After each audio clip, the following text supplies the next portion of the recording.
I'm Rob Licuria, Senior Editor at Gold Derby, here with the Crown composer Martin Phipps. First of all, Martin, congratulations on your Emmy nomination. Thank you so much, Rob. Lovely to talk to you again.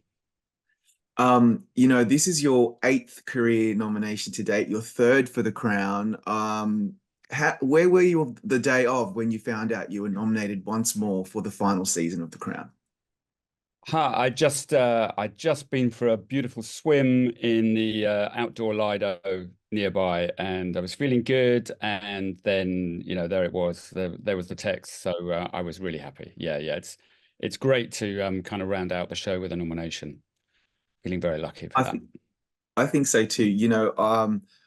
I think the your piece de resistance is Leave It to You. That track is, it reminds us of the traditional Scottish lament, Sleep, Dearie, Dearie Sleep, which is the name of the episode, the final episode. Right. I must admit, there were tears and it gave me goosebumps. It's a beautiful piece. Talk us through writing it and seeing the final product in that final scene. Sure. So it was very much a centerpiece of the final season, was this traditional Scottish tune, Sleep Dearie Sleep. And it's written into the script. There's a lovely scene earlier in the episode where the Queen calls in Pipes she wants to hear his favorite tune. And he, somewhat reluctantly, saying this is going to create a terrible din, plays it to her. And that's a very moving moment in itself. So it felt totally logical to try and incorporate it into the score and bring it back at the end. And Peter Morgan, the showrunner, gave it to me kind of really early on, early days of the shooting, and said, "Look, we've got this track. Go away and do something with it." And it's a really interesting thing trying to work around and incorporate a bagpipe theme, because bagpipes are really very limited. There's a limit to the amount of notes they can play, whether they can play in tune, and having to re-record that and then take piece and match it with orchestra and run with that was really actually really hard work. So it was we had to stick the bagpipe player kind of somewhere in the next lot, because he was so noisy and it was busting the microphones. But I think it paid off. I mean, it's a beautiful piece to work with, and what we were trying to do was sort of start with that and then morph into a Crown world and back to our familiar French horn idea, and use that to kind of really reach the end point of the series, which is always a scary and big moment to try and do. I know the pressure is on. It really has to Yeah. land. And I mean, it's really sold by the way in which the whole scene is shot, with the different versions of the Queen that we've come to love over these seasons. Right, But I right, just right. wonder, how much thought went into either making that track triumphant or melancholy, because it is so complex and Mm. profound, because it does a lot, and it kind of carries a lot of weight in just a short period of time, doesn't it? Yeah, it's I mean, like, I think our kind of mission on the Crown always was to really, to try and bring out the emotion of the characters, to try and bring out the weight of their office and the enormity of the world that they live in, and get that emotion, but without ever being sentimental. And that was really the kind of line we were trying to draw at the end of not, because it could have easily got overblown, or sort of, really trying to force us to feel emotion and be very instructive. And always with music, it's really good if you can slightly sidestep that, and when you're scoring something, and not totally tell the audience what to think, but bring them with you. And so that was the balance we were really trying with that theme. And the beauty of that theme is that it's got a sort of harshness to it, with the bagpipe sound and it feels very traditional. So it's not in itself an inherently sentimental idea. So I had to sort of inject a little bit more warmth into it, and then sort of take it off. And for the final walk, there's the Queen's walking down to her ever after, down that long final stretch through the church. It's Again, it was just very simple solo French horn, and that's something that we've used throughout. And I think it really, it was very much her instrument, and that's what pulled at the heartstrings. I think if there's ever going to be a course learning about the impact of the French horn on drama and Yeah, emotion, yeah, they will use your score because it's just right, perfect. right, right. Here's another tearjerker for you. The Mm, moment that Prince Philip, played by Jonathan Pryce, watches Prince William, played by Ed McVeigh, hug mm, Prince Charles, played by Dominic West, from a distance, completely yeah, destroyed me. Destroyed yeah, me. right, And this is a moment where your score, I think, takes center stage. It's yeah, beautiful, it's melancholy, it's hopeful. That three-note melody that you've yeah. adapted from previous seasons, was it rewarding to compose that piece? Yeah, yeah, really. I mean, it's again, it goes back to exactly what I was trying to say was, I mean, the French horn itself is such a useful instrument in the terms of the crown because it has the weight of the office. It has the sense of the heaviness of the crown that they wear and also the political figures that we encounter. But it also has a very, it's like it's almost solo voice and has a feeling of real emotion and intimacy about it. So it has majesty but intimacy, and that's what we were trying to go for. So that's, again, with such an overtly emotional moment, like father and son moment of Prince Philip hugging, hugging his grandson, and then the grandson, hugging his father. Finally, Prince Charles at last, getting some emotion there.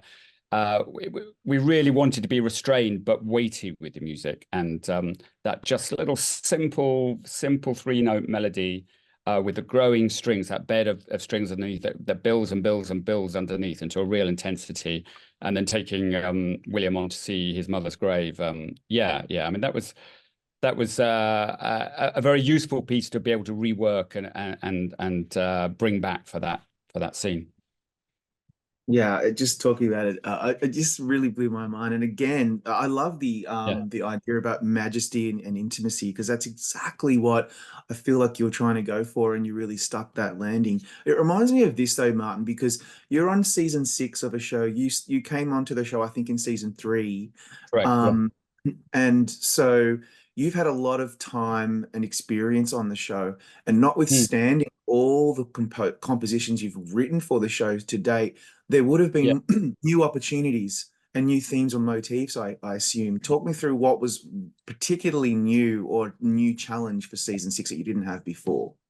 Well, obviously, I mean, with each season you get new characters and or new actors playing the same characters, which is sometimes the same thing. And uh, William was the new arrival, and the young, the young guys coming in. And what I really wanted to do with William was try and hand the baton over from Diana and take something from the feeling of her theme and give it a sort of little added innocence and youthfulness for William. And so Diana's theme was this really simple, little arpeggiated harp thing, but it's super simple.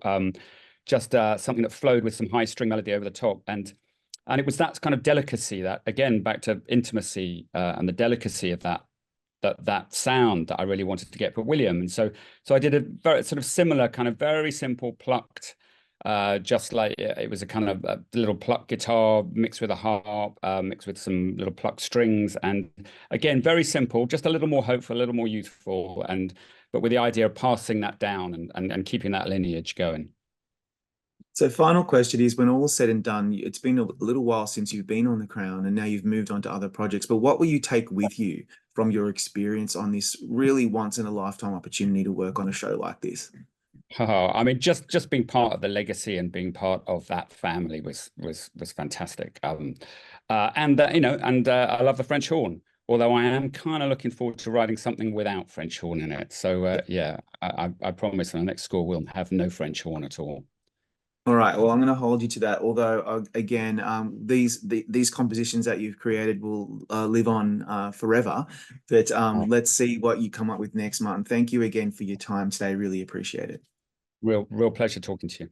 I'm Rob Licuria, Senior Editor at Gold Derby, here with Mr. and Mrs. Smith composer David Fleming.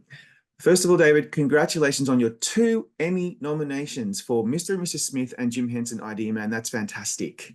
Thanks, Rob. Yeah, crazy. Feels like a practice. Um, yeah. Where were you when you found out that you were nominated for both? Um, I was getting coffee, and actually, a friend called me, and I thought they were mistaken about the whole thing because they said you were nominated for 2 Emmys, and one of them was for main theme, and I was like, there is no main theme for Mr. and Mrs. Smith. I wasn't in consideration for that, so I was convinced that the whole thing was wrong. But Was a joke. Well, thankfully it wasn't. Let's talk about your work on Mr. and Mrs. Smith. We've had the pleasure of chatting about it previously and going into some depth because it's no secret that I listen to this score a lot. I think it's really, really innovative and audacious. But let's go back to the beginning. Why did you feel that the season premiere was the best representation of your work? I know the reasons why. I've got plenty of reasons, but what was it about that season premiere that you really loved the work on it? I would love to hear your reasons because I was very stuck on what episode to use. Actually, it was my sister who, in the past, has when I can't decide things, I let her decide. She made that choice, but I actually do think it is a good representation because for a number of reasons. First of all, it's it was directed by Hiro Murai, and I think he did this amazing job of kind of establishing this very unique tone and also his very unique tempo, because it has this sort of like slow burn quality and then it all of a sudden explodes. But also because it was really my first thing to touch, and I was trying to define the musical world in that first episode, the themes and the sound, and I think there were a lot of ways one could go with a show that's that kind of fresh. Um, you know, for better or for worse, the choices that I made, I feel like really took root in that first episode. So I think it is a good representation. I think so too. Can we let's talk about my favorite track from the entire TV season, and that was Meet Cute. That dun dun dun dun, dun like it's actually like seared into my brain. What inspired that seductive mix of percussive and ambient melody? Because it's something that I think it's very new and very original and unique. Talk me through that. Thanks. Yeah. Well, a lot of it was quite honestly like uh fueled by panic of what is this sound, and I was really reaching around my room for a lot of instruments that I hadn't played much, just to the pilot is so unique, and the chemistry between Donald and Maya is very unique. um and for whatever reason, this kalimba line that I started to play just felt like it fit something there, especially in that scene. There's a lot of curiosity. You're sort of curious as the audience for what the premise is at that point, and the main characters themselves don't understand really what they're getting into. So and it's this really interesting way that they present exposition in a way, because the characters are having to do an interview about themselves to start their time at this spy agency. So there was this element of curiosity and really off-kilter chemistry, which I think really defines the two of them. It's not, I title it Meet Cute sort of ironically because, along with a lot of their relationship, it's not smooth, it's not perfect, it's not elegant. And in fact, they're like betrothed in a way to be part of the spy agency. So I thought there was something kind of awkward about the sound of the kalimba, and then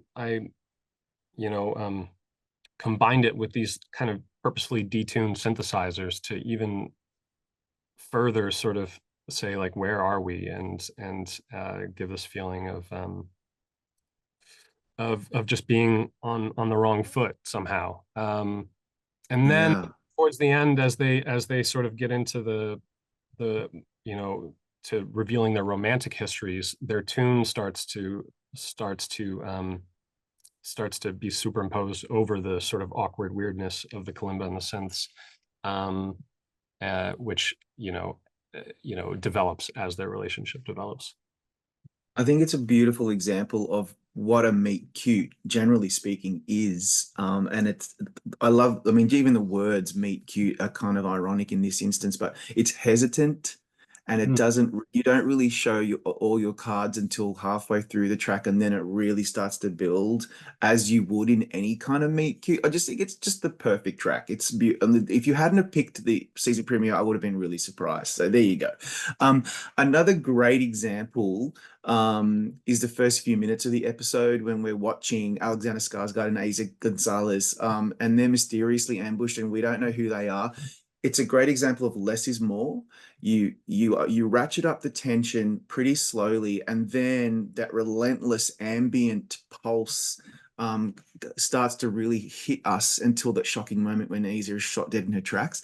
How do you know when to hold back and when to go full throttle? Well, that scene was kind of interesting because it's kind of prologue to the show, and in a way, it's a fake out because I think they wanted to start the show with your idea of what a typical Mr. and Mrs. Smith might be, you know, more in the line of Brad Pitt, Angelina Jolie. Yeah. So even the score, I would say, in that first bit is a little bit of a fake out as well, in that it's maybe a little more straightforward purposefully to sort of get you in the line of like, this is this kind of action show, and then it doesn't.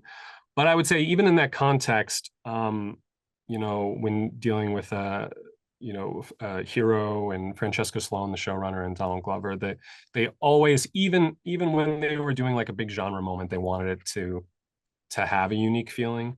So I think for that one, that there's a little bit of what I learned on The Last of Us, honestly, in that piece of slowly building tension and releasing.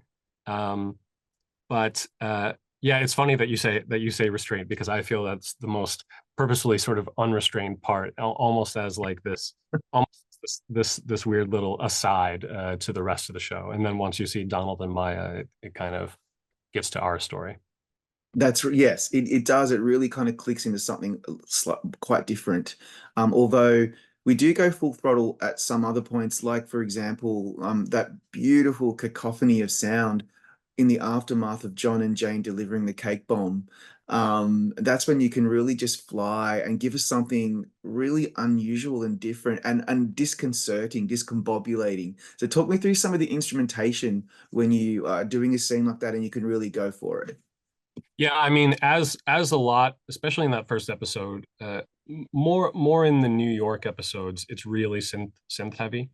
And funnily enough, that cue started a lot different. It started a little more fun, like maybe other parts of the episode, where, you know, we're tagging along with these guys, and they're really charming and they're really fun, and you kind of get swept up into that. And that was a moment where Hero and Francesca said, we've kind of had fun, and this is an important moment because we need to see that there are stakes to this world. Up until that point, it's kind of like a cute first date episode. There's a little adventure with them finding a box, but at that point, the stakes get real, and yeah, and they all of a sudden realize that they're in way over their heads. So the music had started more sort of beat oriented in the beginning. And I think it was Hero's idea of just like, can this just be, like you said, more cacophonous? And we really tried to push it quite far with that. But yeah, it really is, you know, the interesting thing about, you know, I've done other synth heavy things in the past, but something that I wanted to do on this was really embrace, as part of the cacophony, sort of imperfection as well. So a lot of the synth recordings are, it's recorded live. Usually with a synth, you'll program it and it's more done on a computer. But a lot of the synths that we used on this episode were sort of performed just as any other instrument. And then after that, it's like, well, that's the performance. It's not perfectly in line, but it just, you know, adds to the spontaneity of it. So it was really important, especially in moments like that it not feel too gridded and perfect and safe in a way. Yeah, and I guess that's probably why it comes across so organically, because yeah, you obviously lean into the electronic elements, but it doesn't feel so programmed. Anyway, we're running out of time. We've run out of time. David, thank you again for your time today. Beautiful score. I really appreciate your time. Thanks, Rob. Appreciate it. I'm Rob Licuria, Senior Editor at Gold Derby, here with Only Murders in the Building composer Siddhartha Khosla. First of all, Siddhartha, congratulations on your Emmy nomination. Thank you, Rob. Always great to talk to you. This is your 7th career nomination to date. 4 for This Is Us, 3 for Only Murders. I'm thinking, maybe it's time that you win one. I'm not sure. I'm just saying, I think you should win eventually. But no, where were you when you found out that you were nominated once again? I was home. My whole family was back east. I was by myself and got a phone call from Jana and Alex from my team, and they shared the good news. I was surprised, if I'm honest, very surprised. See, I know you sound very humble, and I love that. I know why you're surprised, because there's just so many beautiful scores out there, and there's so much competition, so to speak. To make the cut in this category is such an achievement in itself. But I just feel like a music composition category at the Emmys is not quite the same unless there's a Siddhartha Khosla score in there. So I'm very happy that you're there. You're kind. Let's talk about your work on season 3. It feels like it's been 10 years since season 3's been out, but it's okay. We can think back, right? You're nominated for the pivotal Sitzprobe episode. To me, it's the episode. How could you not choose it? But why did you feel this was the best representation of your work on the season?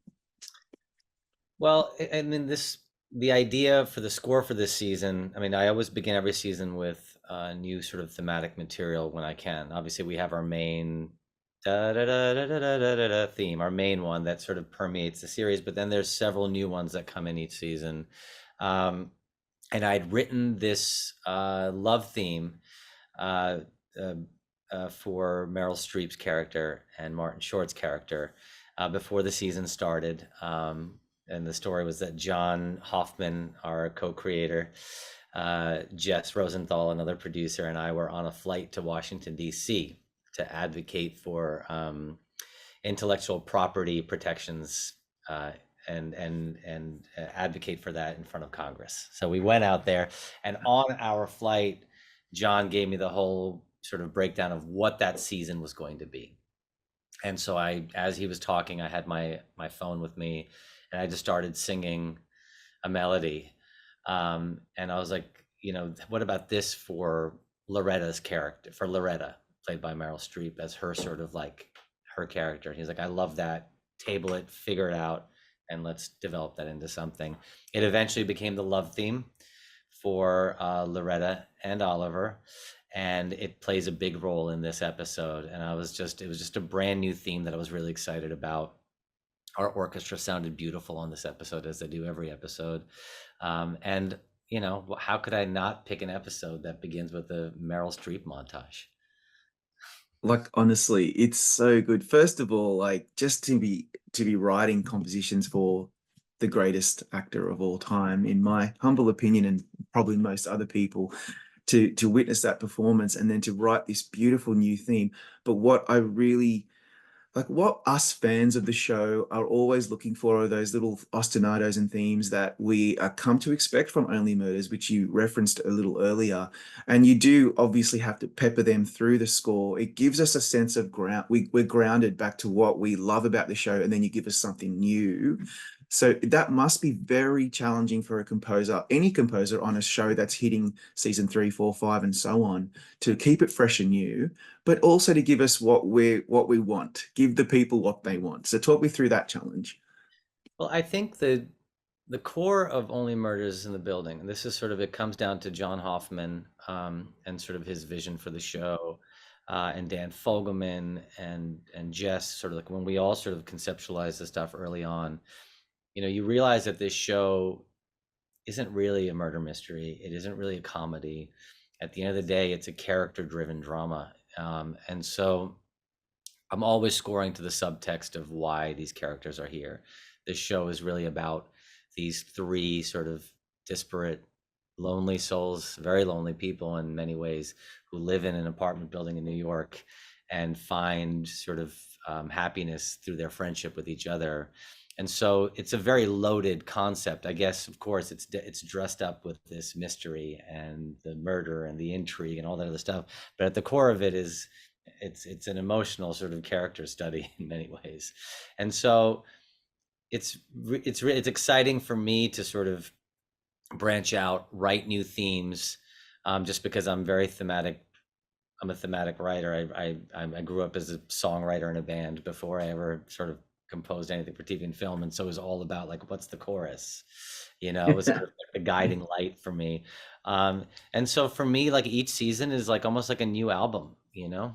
And I take that sort of challenge. I don't take it lightly. I want to just make sure that we're never sort of like resting on our laurels of season 1 and 2, and make sure we're constantly pushing the envelope a little bit. And I know John Hoffman pushes me really, really hard to sort of keep on reinventing myself as much as I can on this show. And so Yeah. I think the idea of also getting this opportunity to score Meryl Streep's character this season among others, Paul Rudd, and obviously don't forget about Steve Martin and everyone else, but there is something very special. And so when that task came to me, I was like, okay, she needs a special theme. And like Martin actually said early on, her sound was the French horn for me this season. See, there's something about that instrument. I don't know what it is. Elegant and beautiful. Yeah. Yeah. And then, like, if you can marry a French horn with a cello or a slash violin and then some ambient underneath it, tears will just ensue. There's just no way around it, right? And that's what you got. You want that emotion. Actually, it reminds me, there's a track, I'm pretty sure it's called Father of the Bride, where you've got so many elements in there. Like, you always use beautiful mellifluous piano and guitar melodies. I love the plucky string elements that I've come to expect from an Only Murders score. So check. But then you really lean into some of that choral stuff that you don't use a lot, but when you do use it, I really feel like it really gives us that effect. So talk me through making those decisions about how far you can go with bringing in all the different instrumentation and sounds that you do. Well, I think one of the sort of magical parts of working on this show for me is that I never feel like I have a set of sort of rules that I need to follow. And it's coming from John Hoffman. And John is always sort of pushing all of us to sort of, you know, go as far as we can. And it can always be reined back if you go too far, but we never end up, sometimes I don't feel like we go far enough. And so, and John is always pushing that idea. On that particular track you're talking about, that's me singing on it.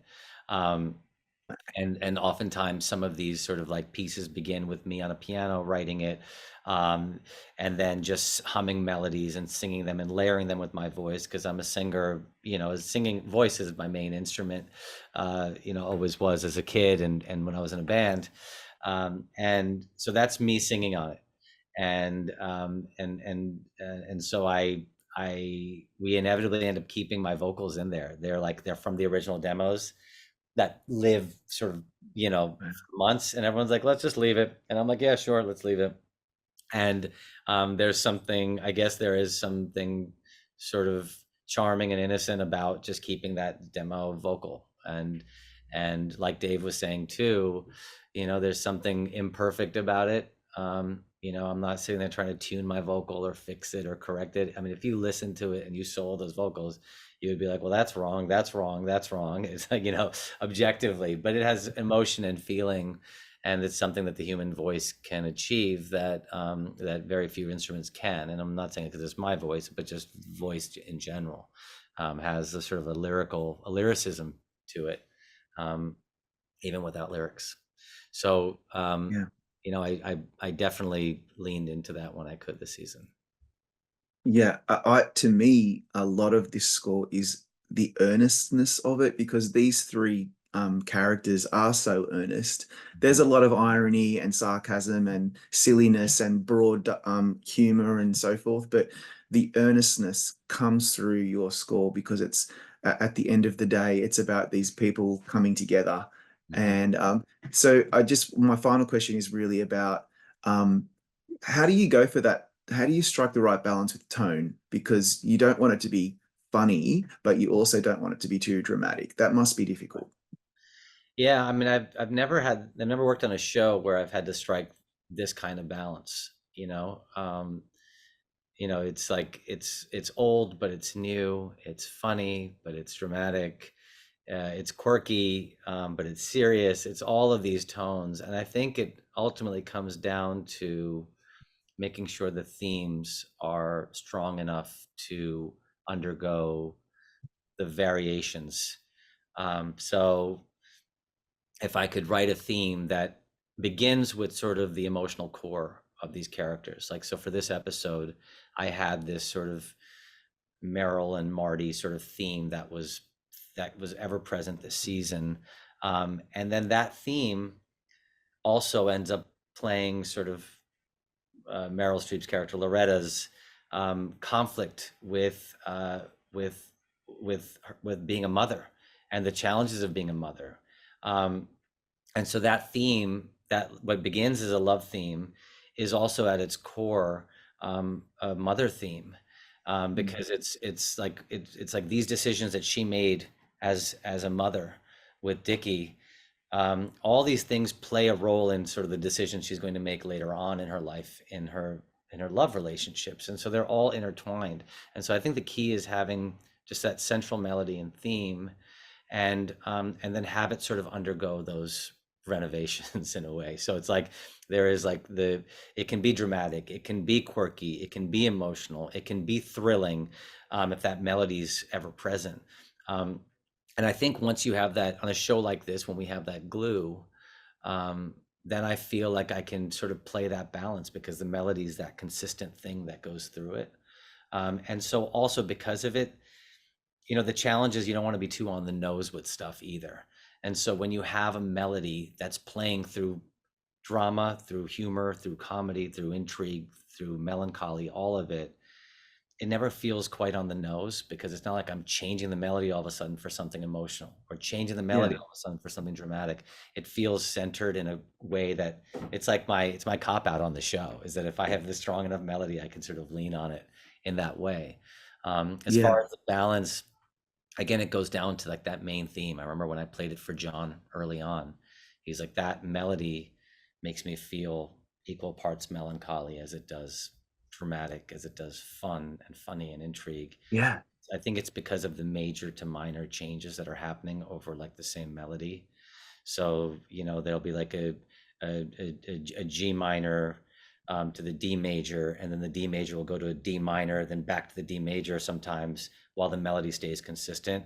And so there is this sort of like, you just never know quite what it is. And I think that's what helps me navigate that balance. I love it. Sid, thank you for your time today. Really appreciate your work on this show. Thank you for all your wonderful questions. Talk soon. I'm Rob Licuria, Senior Editor at Gold Derby, here with the Tattooist of Auschwitz composer Kara Talve. First of all, Kara, congratulations on your 2 Emmy nominations. How exciting. Thank you, Rob. Nice to meet you. So where were you when you found out that you were nominated twice for at the Emmys this year? In the shower, obviously. Wow. and my husband was banging on the door trying to tell me something, but I thought there was absolutely no way anything was nominated, so I was just ignoring him. But then I got pleasant news when I came out. Wow. This is your 3rd career nomination today. I have a feeling this could be 3rd time's a charm. I don't want to jinx it, but it's such amazing work. So for people who aren't aware, you co-wrote this score with this really unknown composer that I'd never heard of before, Hans Zimmer, I think. No, I'm kidding. He is the greatest of all time. What was the best thing about working with Hans? He is an incredible storyteller, just as much as he's an incredible composer. And the most profound thing that I got from him was at the very beginning of this project, when we were talking to Tali, the director, and Claire, our producer, and score producer, Russell. We were all in a meeting about how we would set the tone for this score. And he said, if we are sentimental, we will fail. Yeah. And that stuck with me through the whole process.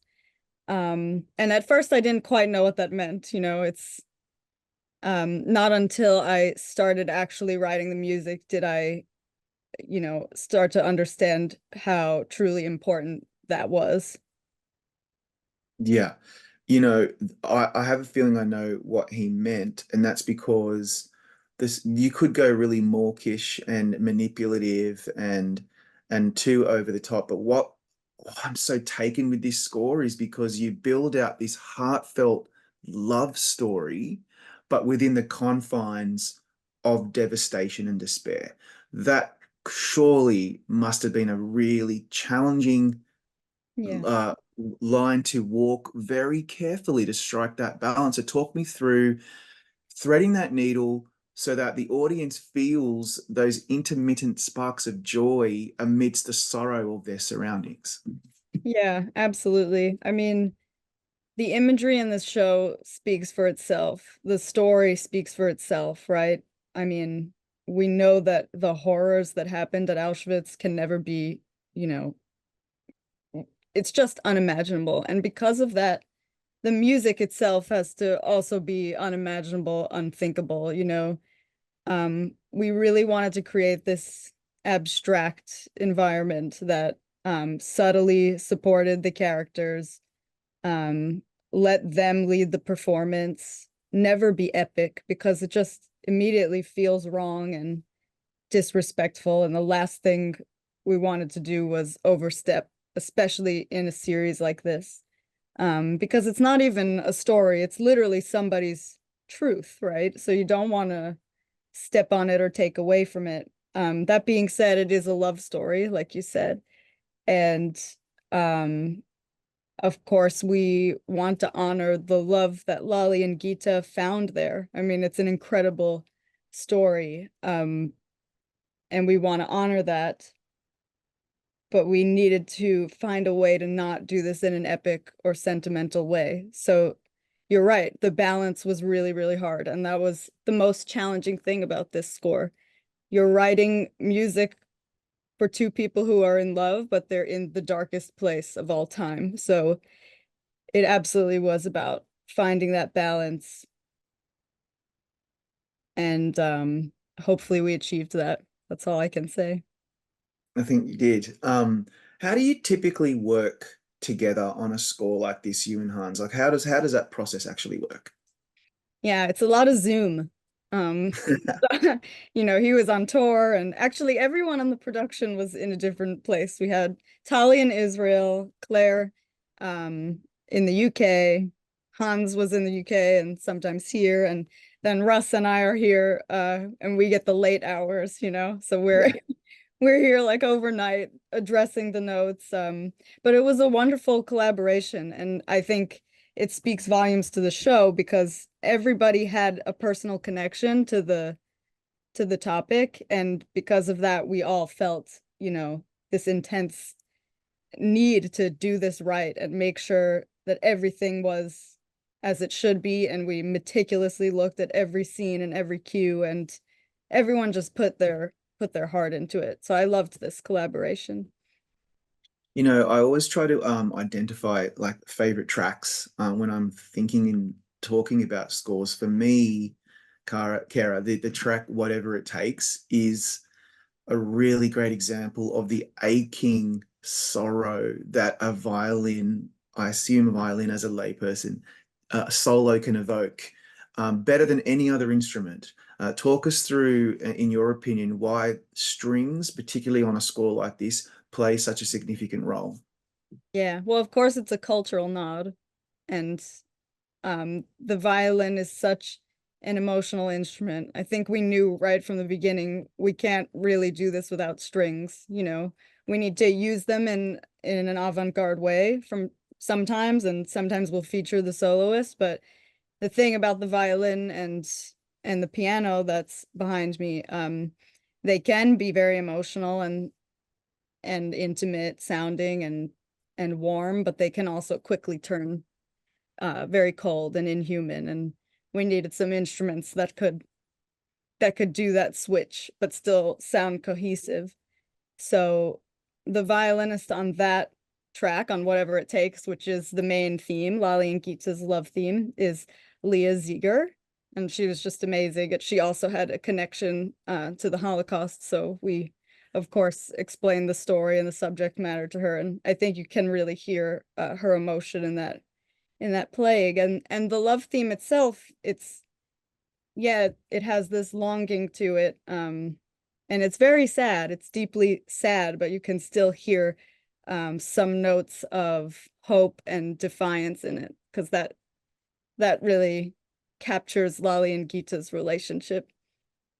Yeah, absolutely. It's so emblematic of what this score is setting out to achieve, and I think you really stuck the landing. But people are wondering, oh, what was his second nomination? Well, it's a song that you co-wrote. So you're nominated alongside Hans and Walter at Afanasieff and Charlie Midnight for Love Will Survive. Another unknown, kidding, Barbara Streisand is the singer. Yeah. So firstly, how did Streisand become involved in the project? So this was a really fun Zoom call that we had. One day, Russell, our score producer, he was off this meeting for some reason, and he was on every single call except this one, where we were discussing who would end the show, like who will sing the end credits. We wanted somebody to put lyrics to the main love theme and sing it and take us out of the series on episode 6. And we knew it needed to be an iconic Jewish singer. And we all knew it had to be Barbara Streisand as soon as we started discussing this. But of course, then I had to go ask Russ to find a way to call her, because Yeah. I can't just call Barbara Streisand. Yeah. And it was really, a long shot. Nobody really thought, it just the dream kept coming true. We didn't even think we would be able to get in touch with her. And then she actually was Hans's neighbor at some point.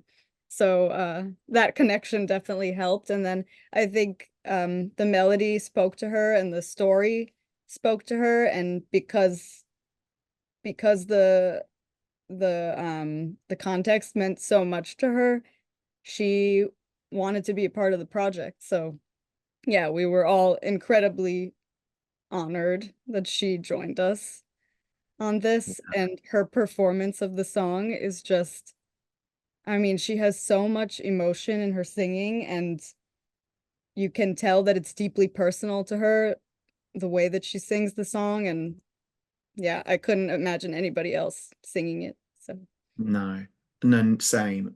There's something about her voice. Yeah, and she really delivers. And it's just such a great example of the power of a really good song in a show like this. And on that note, Kara, thank you so much for your time. So congrats once again. We're going to bring you back shortly now for our group chat. thank you. I'm Rob Licuria, Senior Editor at Gold Derby, and I am delighted to be joined by some of the most acclaimed composers working today, and all Emmy nominees.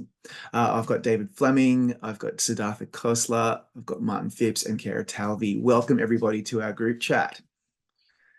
I want to start with this, and I'm going to go to Siddhartha first because of your background as really a huge pop star.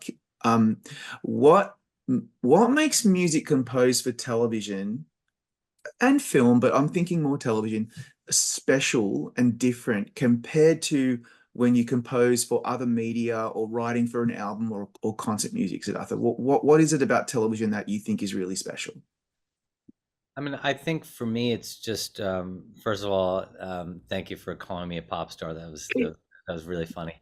But I think in my sort of band career before I ever composed for TV or film, so much of it was writing stories about my own journey, my family's journey from India to the United States, the immigration stories, all of those types of struggles in our family. So it all was very, in many ways, insular. It was just about me. And working in this medium is highly collaborative, and you're sort of, as we all know, we're serving sort of somebody else's vision, and I enjoy that collaboration here, in many ways more than I ever had in my band's situation, you know? So for me, it's that collaboration.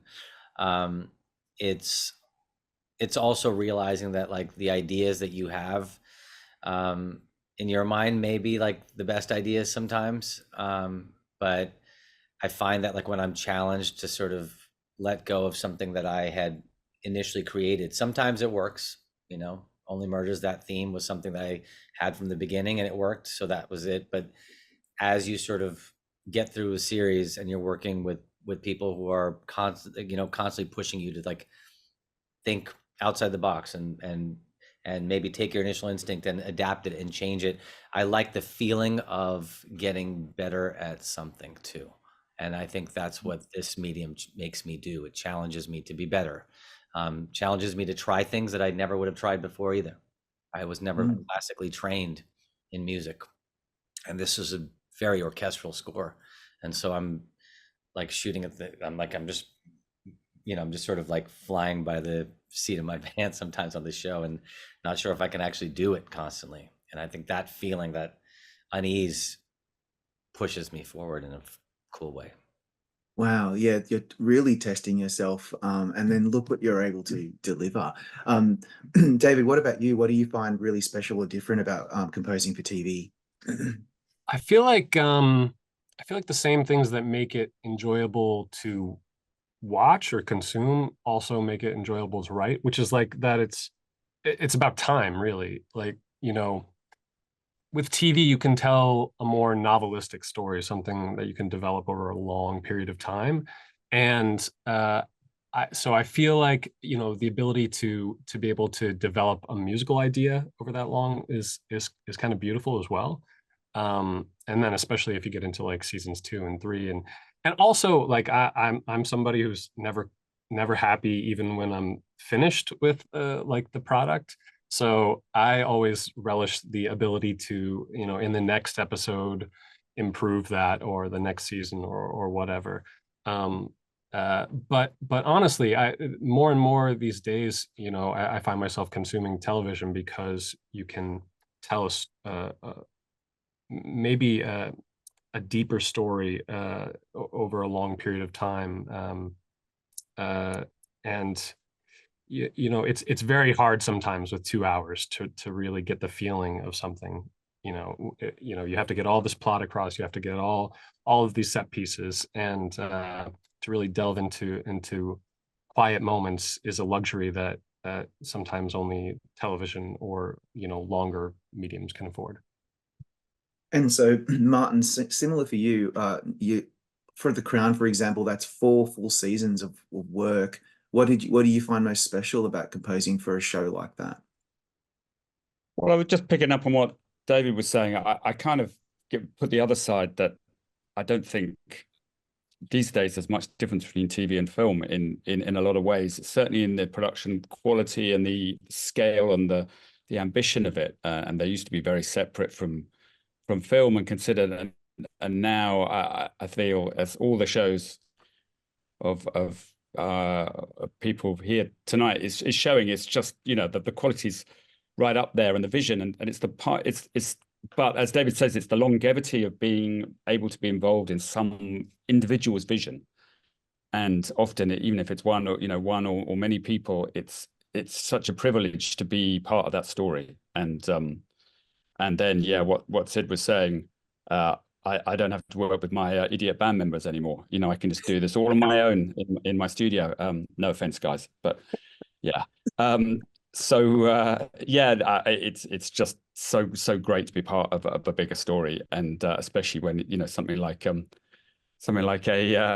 dynasty like The Crown. So yeah, very enjoyable. I can only imagine. Kara, you don't have many seasons on a show like Tattooist because it's a limited series, but of course you are part of something greater where you're really trying to make the audience feel something. So what is it about scoring for TV that you find most rewarding? Yeah, I mean, I think what all of you guys said is you really nailed it. I don't know what else I can add, but yeah, I think it's amazing that you have so many hours. You have 6 hours essentially to get all the music out, and that's a lot more rewarding, I think, for me anyway, than to have an hour and a half to do that. So it gives more time to develop the character themes, and it's not all in your face at once. And I think especially for a series like The Tattooist of Auschwitz, it was very important that we were not epic right away. You know, we really need to earn that emotion as we go through the series. Yeah. I want to get a little deep for a sec, because I've always been fascinated with composers, as Chris mentioned earlier. I spend way too much of my life listening to TV and film work, and I always wonder what are the most significant or profound influences that composers may have on their musical life and career. So I wonder, I'm not sure who would like to go first, but I'm very interested to know what has influenced you? What has made you the composer that you are today? What can you point to? Who would like to kick off that discussion? Simple question. No, I'm kidding. Go ahead. It's just an easy one. It's nothing. Okay, I'm just going to pick. Yeah, go for it, David. I think you're first. Yeah, sure. I mean, I think it's a combination of everything you listen to and all of the teachers you've had. In my case, I've had a lot of, not only like music teachers early on, but also I've worked for a lot of composers. As Kara is so beautifully doing, I've worked a lot with Hans Zimmer, but also before him, tons of other composers out here who, like the people assume that people are going to teach you how to write music, and I don't think that's really what you learn. You kind of learn this business is very specific, and for a lot of these guys who I've worked with, they kind of teach me how to stay inspired, and it's inspiring to watch other composers and now meeting lots of other composers like everyone here, just to see that it never stops the sort of input, the curiosity, and trying to get better. So that is a huge thing, in addition to every good and terrible song I've ever listened to in my whole life that's deeply ingrained, but yeah, I feel just being around other composers has been hugely inspirational. What about you, Martin? Talk me through what's most influenced Okay, well, you. I'm going to show my age here by saying I'm going to give the track that got me into what I do now and got me out of that band and inspired me to write film music. And it was a really weird combination of kind of punk rock and classical, and it's The School to Draftsman's Contract by Michael Nyman. Don't know if any of you have come across it, but it's just phenomenal. And like, if you can imagine in the mid-'80s hearing that and just going, I'd never heard anything like it before, because before that everything was very orchestral and florid and classical and pretty much everything. And that really, so when you hit those moments where something busts out like that and leaps out at you and shows you what's possible, that's really inspiring. So yeah, about keeping those moments, keeping finding those inspirations and those people who can show you the way. And it's lovely when that happens. Wow, that's a good one. I forgot all about that soundtrack. That's amazing. Siddhartha, what about you? I think for me, it's just I'm fascinated by the things that happened to us when we were kids, in terms of how our relationship with music was formed, and how that continues to sort of be guides me in sort of my my adult life, as now I have kids and of my own. And I'm just thinking of like my mom when I was younger, always sort of like, she would always record her voice on a cassette tape, and she would sing these old Hindi songs that she kind of brought with her from India to the US, and would just record her voice on these tapes all the time and listen to herself back and listen to her voice and sort of like correct things that she was doing, or and so for me, if you like listen to like those old Indian records like that my parents grew up listening to from the 60s and 70s, so much of Indian music that was in film and television was like almost like it's the cool. You guys should listen to some of the stuff. It's incredible. It's like it almost feels like spaghetti Western music that's gone through some sort of like Indian lens. It's like so weird, and it doesn't sound like what you think Indian music sounds like with tablas and sitars and that sort of classical thing. It's got this very cool sort of like almost Morricone-esque thing to it that was happening like in India in like that time. And so these were songs that were in film, and when you listen to those songs, like you can barely hear the music. It's just it's like it's all melody and like everything, because everything else is so small. It's almost impossible to hear bass lines. It's impossible to hear harmony. It's very weird. So for me, I grew up just like listening to melody, and so it's just ended up becoming the thing that defined my career when I was a failed pop star.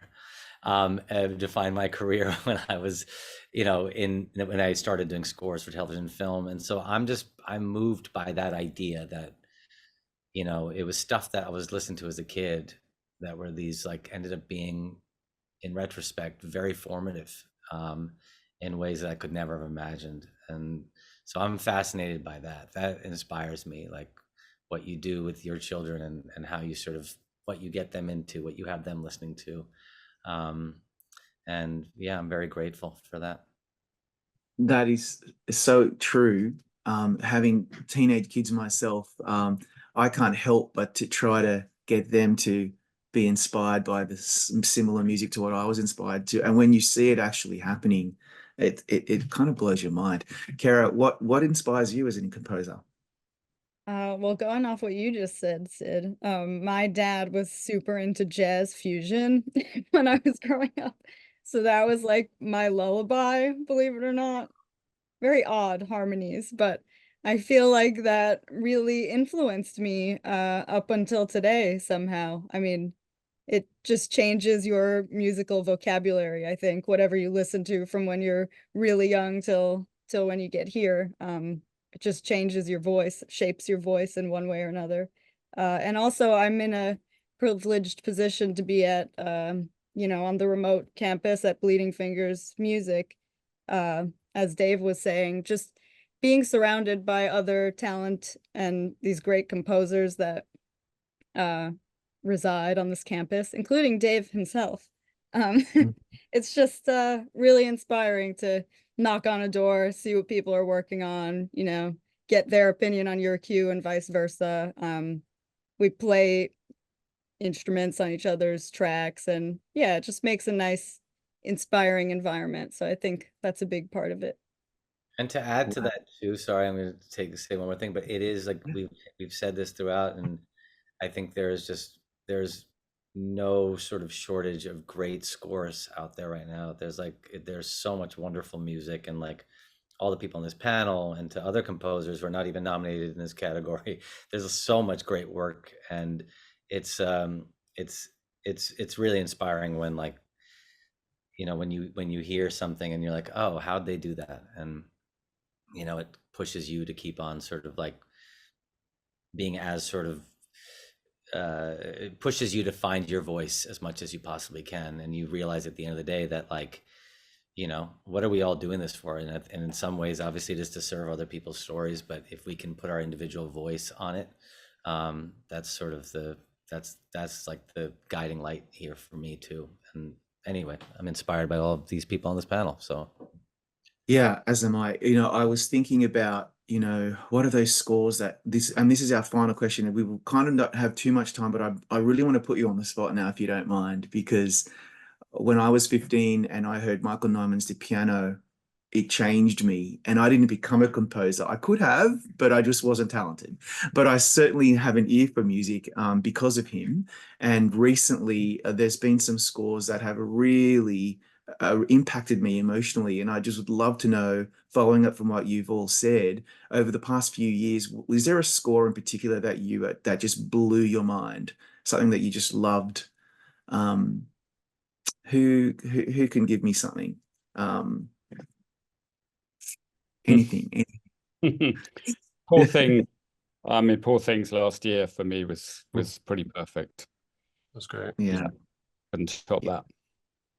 I I loved. didn't think it was gonna work. I thought it was going to be a really bad idea. I heard the first, few bars and thought, oh no, this is Yeah, going to be same. awful. Really, what are they doing? And no, and completely got it right. I think that's a case a lot when you hear something new, and you're just like, Right. this is wrong, and then you Come wait on. a while to find out. No, I love that one too. The Green Knight, Daniel Hart, I thought Oh, was Yeah, yeah. Daniel Hart's great. yeah. Daniel Hart, man. You should listen to his interview with the Vampire Score. It's just phenomenal. But yes, Green Knight's fantastic. Who else? I mean, I think Martin took mine. I was gonna say Poor Things. Oh, sorry. Nope, it's like confirming it. I mean, I thought it was outside the box in like the right way, and again, one of those scores where the second you hear it, you're like, okay, that's specific and special to that film.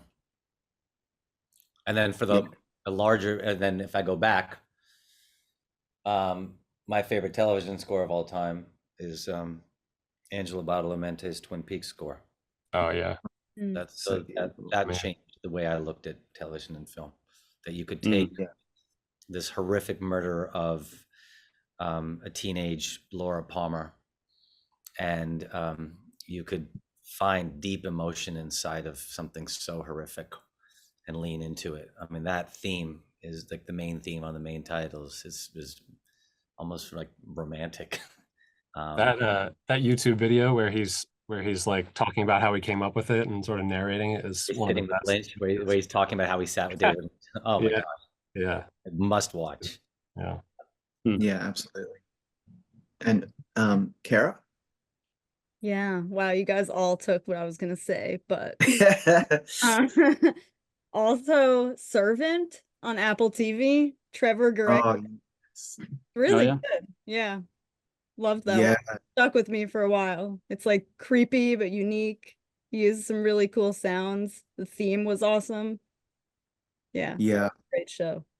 And speaking of unusual, I just want to give a shout out to Mika Levy, because when she did Under the Skin, I thought that it was life changing, and then The Zone of Interest. It's so disturbing, and yet just something about it just gets you right in here, and that's the beauty of music, isn't it? It's incredible. And I think Yeah, that's that mad credit that credit track that she did. Actually, I couldn't wait to get out of the cinema quick enough, because it was so but so right, and I don't So know how wrong, but so right. Yeah. And that's what I love most about how music, there's nothing else that can do what film and TV scores do, in my opinion. On that note, everybody, thank you so much for your insights. Thank you so much for your time. And of course, congratulations on your achievements. I hope we should split the drama series composition category in 3, let you all have a piece of it. Kerry, you get to win one on your own because you're in your own category. But whoever wins, it doesn't matter. You made it into the category. That is huge, and you should all be super, super proud of your work. Thanks for your passion, Rob. We appreciate Great you. to be here.